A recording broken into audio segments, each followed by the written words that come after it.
ሰላም ጤና ይስጥልኝ። እንዴት ናችሁ? በጌታ የተወደዳችሁ ሁሉ ሰላም ሰላም ሰላም ብያለሁ። ጸጋ ይብዛላችሁ። ዛሬ በቪዲዮ በድምፅ መጥቻለሁ።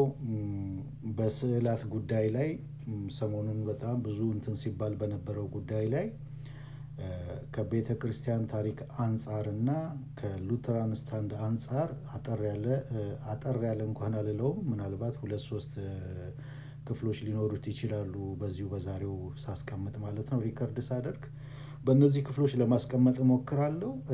በመጀመሪያ በቤተ ክርስቲያን ታሪክ እንዴት ነበረ ስዕላቶች ሲታሰቡ የነበረው የሚለውን ለማሳየት እሞክራለሁ።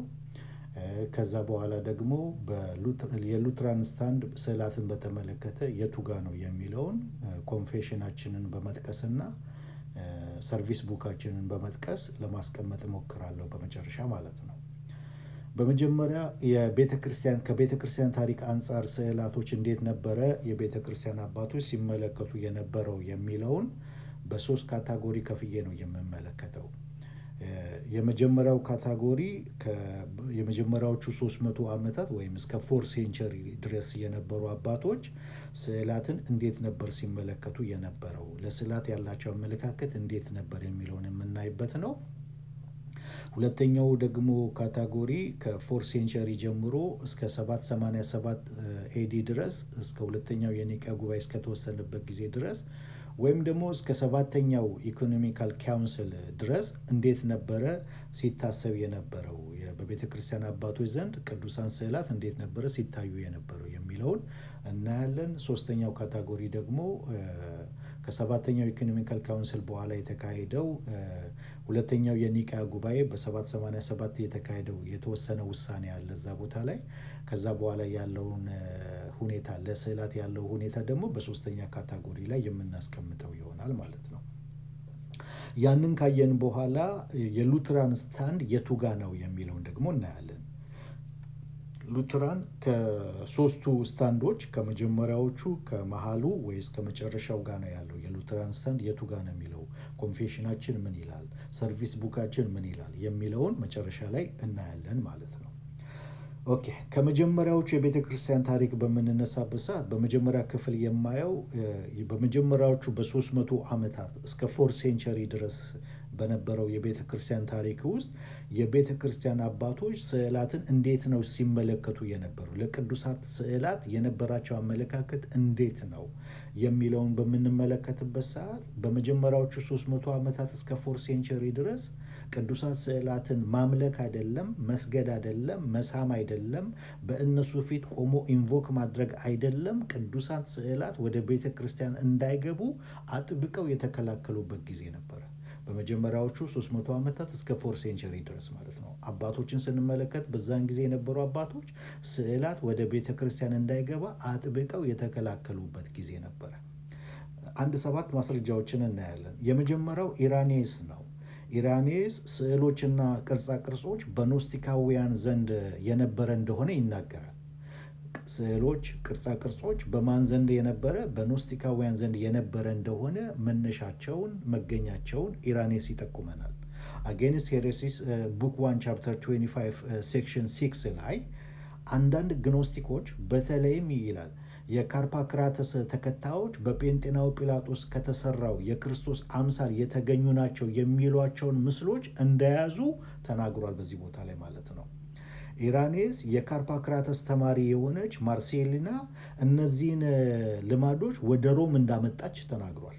እነዚህን ልማዶች፣ ቅርጻ ቅርጾች፣ ስዕሎችን ወደ ሮም እንዳመጣች ተናግሯል። እነዚህ ግኖስቲኮች እነዚህን ምስሎች አክሊል ያደርጉላቸዋል፣ ያከብሯቸዋል። እንደ ፓይታጎረስ እና ፕሌቶ፣ አርስቶትል የመሳሰሉ የፈላስፎቻቸው ምስሎች ጋር ወይም ስዕሎች ጋር አብረው ያስቀምጧቸዋል ብሏል። ሁለተኛ ክሌመንት ኦፍ አሌክሳንድሪያ ነው። ክሌመንት ኦፍ አሌክሳንድሪያ ደስትሮማታ በተባለው ስራው ቡክ 7 ቻፕተር 5 ላይ ምን ብሏል? በሰው የተሰሩ ምስሎች ቅዱስ ወይም መለኮታዊ ሊሆኑ እንደማይችሉ ተናግሯል ወይም ተከራክሯል። በሰው የተሰሩ ምስሎች ቅዱስ ወይም መለኮታዊ ሊሆኑ እንደማይችሉ ክሌመንት ኦፍ አሌክሳንድሪያ ተናግሯል። ሌላው ተርቱሊያን ነው። ተርቱሊያን በአንድ ወቅት አንድ ቤተ ክርስቲያን ሄዶ ዘ ሼፐርድ ኦፍ ሄርማስ ምስልን በጽዋ ላይ ተስሎ ሲመለከት በተመለከተው ነገር አዝኖ እንዲህ ብሏል። በጽዋችሁ ላይ ያሉት ስዕሎች ወደፊት ይምጡ፣ በእነርሱም ውስጥ የበጉ ምሳሌያዊ ትርጉም ያበራ እንደሆነ አሳይ። ምናልባትም እረኛው ንድፍህን እየደገፈ ነው ብለህ ታስባለህ፣ ነገር ግን እንደ እውነቱ ከሆነ ቅዱስ ቁርባንህን እያረከሰው ነው ብሏል። ኦን ሞደስቲ ቻፕተር 7 እና 10 ላይ ማለት ነው። አራተኛው ደግሞ ላክታሺየስ ነው። ላክታሺየስ በዲቫይን ኢንስቲትዩት ቡክ 2 ቻፕተር 19 ላይ ምን ብሏል? ስለዚህም ስዕል ባለበት ሁሉ ሃይማኖት እንደሌለ ምንም ጥርጥር የለውም። ሃይማኖት መለኮታዊ ነገሮችን የያዘ ከሆነ በሰማያዊ ነገር ካልሆነ በቀር መለኮታዊ ነገር የለም። ስዕሎች ከሃይማኖት ውጪ ናቸው፣ ምክንያቱም ከምድር በተሰራው ውስጥ ሰማያዊ ነገር ሊኖር አይችልምና። በስዕል ውስጥ ሃይማኖትን መምሰል እንጂ ሃይማኖት ፈጽሞ የለም ብሏል በላክታሺየስ ዲቫይን ኢንስቲትዩት ቡክ 2 ቻፕተር 19 ላይ ማለት ነው። አምስተኛው ደግሞ ሲኖድ ኦፍ ኤሊቬራ ነው። ሲኖድ ኦፍ ኤሊቬራ በ305 ኤዲ የተካሄደ ጉባኤ ነው።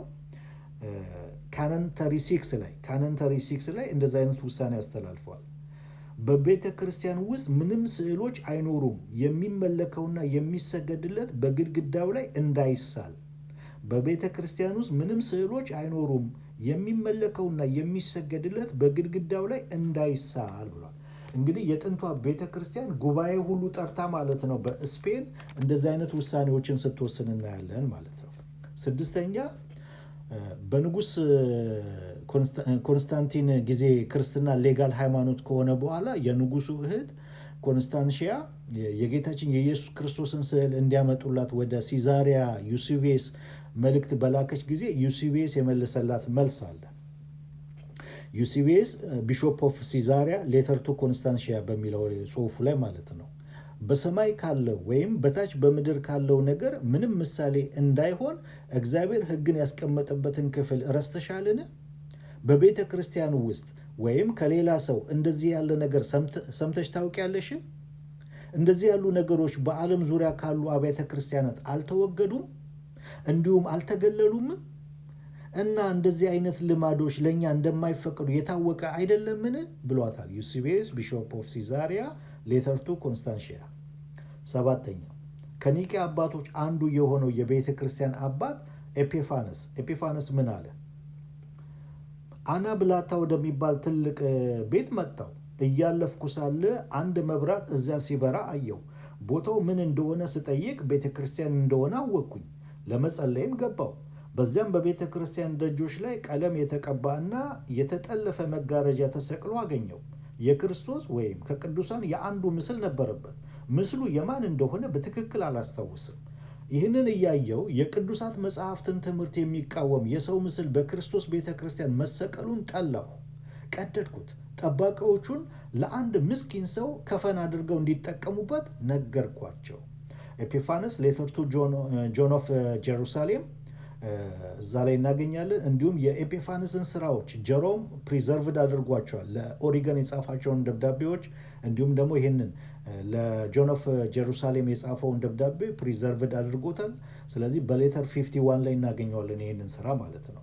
እንግዲህ ከእነዚህ ከአባቶች ማስረጃ አባቶች ከጻፉት አባቶች ከተናገሩት ማስረጃዎች እንደምንረዳው በመጀመሪያዎቹ 300 ዓመታት እስከ 4th ሴንቸሪ ድረስ የቤተ ክርስቲያን አቋም ምን ነበረ? የቤተ ክርስቲያን አባቶች ምልከታቸው ምን ነበረ? ለስዕል ያላቸው ምልከታ፣ ለስዕል ያላቸው አስተያየት ምን ነበረ ብለን ስንል ስዕልን ማምለክ አይደለም፣ መስገድ አይደለም፣ መሳም አይደለም፣ በስዕል ፊት ቆሞ ኢንቮክ ማድረግ አይደለም። ስዕላት ወደ ቤተ ክርስቲያን እንዳይገቡ አጥብቀው የተከላከሉበት ጊዜ ነው። ባዩበትም ጊዜ ደግሞ ያስወገዱበትን ሂደት ነው የምንመለከተው ማለት ነው። ስለዚህ የመጀመሪያው አቋም በቤተ ክርስቲያን የነበረው ይሄኛው ነው። ከዛ ሁለተኛውስ ምንድን ነው የሚለውን ሁለተኛውን ካታጎሪ ደግሞ በሚቀጥለው ቪዲዮ አስቀምጠዋለሁ። ሁለተኛው ካታጎሪ ከ4th ሴንቸሪ ጀምሮ እስከ 787 ሁለተኛው የኒቅያ ጉባኤ እስከሚካሄድበት ጊዜ ድረስ የነበረው ማለት ነው። እሱም በሚቀጥለው ሪከርድ አስቀምጠዋለሁ።